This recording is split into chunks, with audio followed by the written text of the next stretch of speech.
Welcome back to Woman, Conversations in Black and White. I'm Bernadette. And I'm Linda. We've chosen to record our conversations on racially sensitive topics to encourage you to, as our listener, find ways to educate yourself, to talk over these sensitive topics with people across racial lines of all sorts. And tonight's topic is, for lack of a better term, as we're working this through, we're going to call it comfort versus discomfort. And this came about, of course, from Linda and I's conversations, but we both talked about how at the beginning of us having these conversations on purpose, how it can uncomfortable, disconcerting, and I would say somewhat anxiety producing, Linda, at least on my part, anxiety producing it was to have these conversations specifically on these topics on purpose.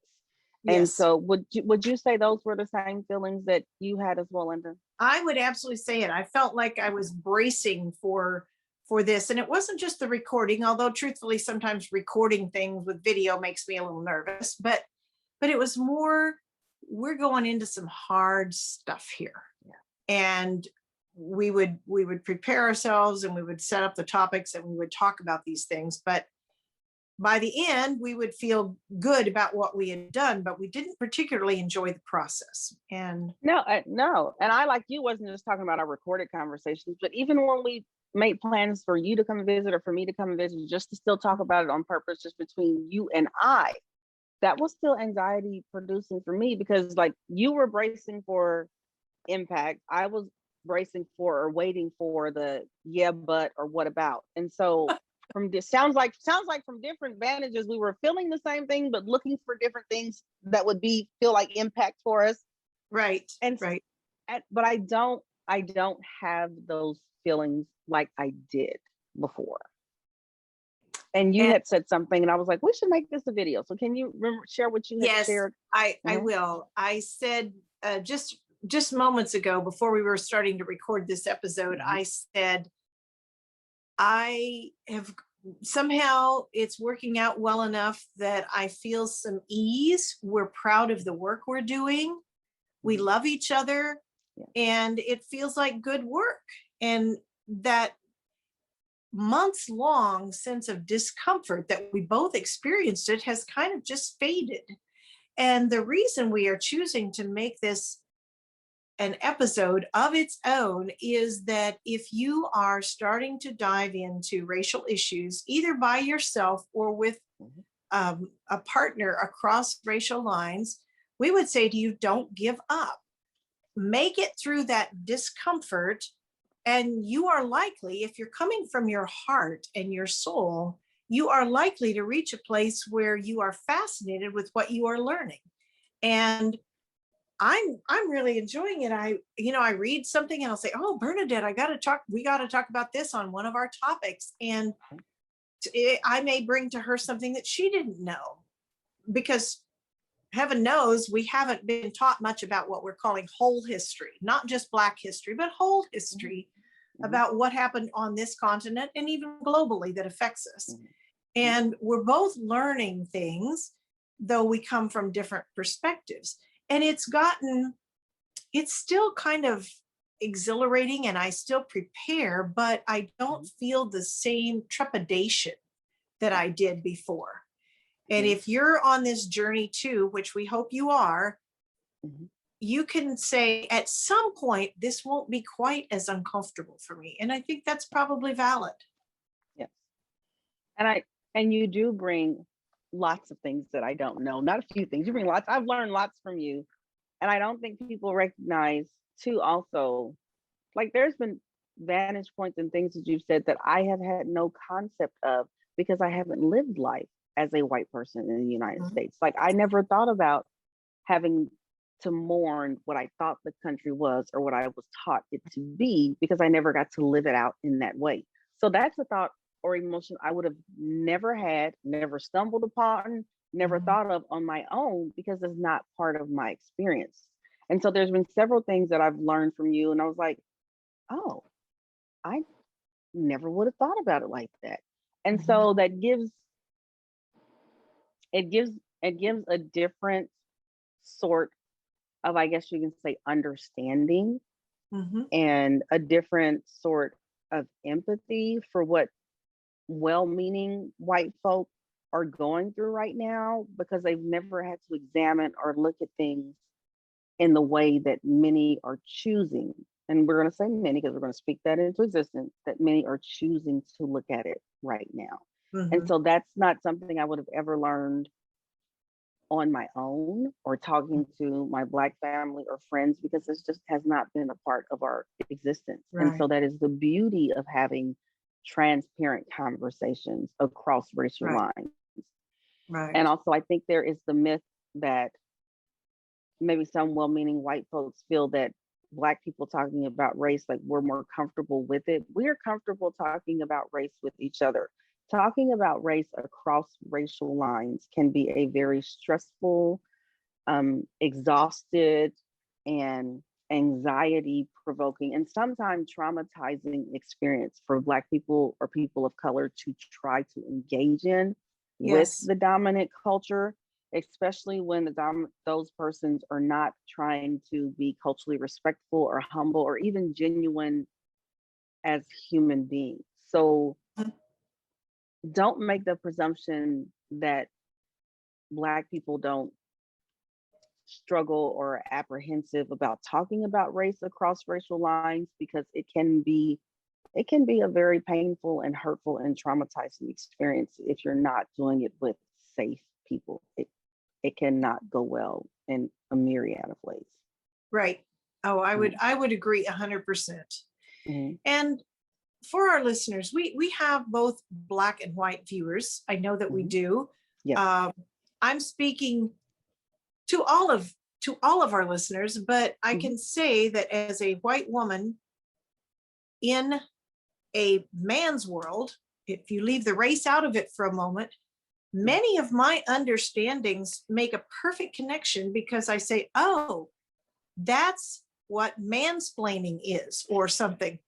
And white people can do that to Black people too. It's like, oh, well, this, and trying to, if you are a woman and you've ever been put down or disregarded or dismissed Mhm. by a male in a work setting or cultural setting, I have a And then in your kitchen, right?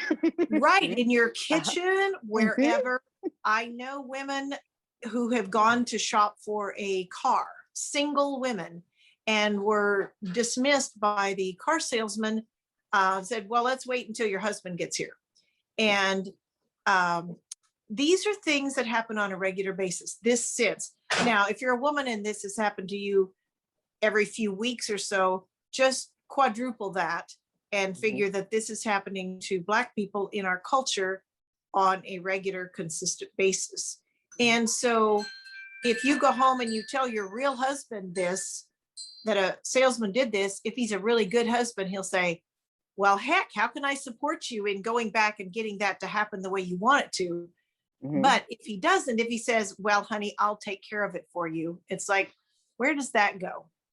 So Mm. like look at your own little experiences where you've been dismissed, where you've been put down, and those things, when a Black person and a white person go together and try to talk about things, that has happened historically, culturally, nowadays, all this. And the reason that Bernadette and I are able to do this well is that we have agreed not to do those things to each other. Mhm. And so, where I started this conversation was to say gradually it gets more comfortable. And it's just like Mhm. learning a new skill that it's like, whoa, that is so amazing. Anything you learn typically has a learning curve to it. Mhm. And it's hard at first. It's really hard. And there's all the emotion and there's the fear. And maybe she'll get really mad at me, even though I've not done anything bad. Maybe she'll be mad at me on behalf of all white people and everything that's happened. And she may be thinking maybe she's going to dismiss my experience or say something really clumsy and rude and disrespectful. And somehow we've navigated all this, and neither of us has the feeling that it's been personally traumatizing, other than maybe Right. our own fears internally. Mhm.